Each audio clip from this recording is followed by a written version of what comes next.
Страотните слики од поплавените региони и ужасот кој што го преживеале жителите во скопските населби кои што најмногу настрадаа во саботното невреме е причина утринава Драган Неделковски да биде пред зградата на општина Велес и со организираниот превоз од другите доброволци да замине за Скопје. Да се помогне се што треба. Што ќе речат, тоа ќе работиме. Видовме ужасни слики. Да, превише страшно беше. Јас кога видов се уплашив. Како преживеале луѓето не знам. Велешанецот Роберт Андонов трет ден е во Синѓелик. Тој е вработен во шумското стопанство Бабуна.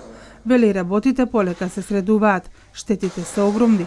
Луѓето кои што загубиле се што цел живот печалеле, благодарни се на нашата помош. Да се напредува, чистиме и помагаме на луѓето, вадиме поплавени куќи. Ако се здружиме сите заедно и координирано настапиме на терен, многу побрзо ќе се создадат услови за тамошните жители да започнат живот во просечни услови, вели Ташко Јованов. Тој пак денес го брои четвртиот ден како активно е вклучен во расчистување на поплавените домови. Природно па, ако се што ќе дојде, се ќе помине. И тоа ние сме кај што треба да се помога, кај што треба да се работи, сите тие работи да ги извршиме тие наредби. А ресто остало на така и како ќе биде, не знам. Од јавното комунално претпријатие Дервен велат дека и денес е испратена екипа.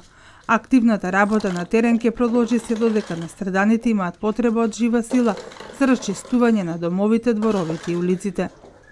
Според бројот на заминати велешани кои директно со работна сила пружија помош на настраданите, вчерашниот ден е рекорден.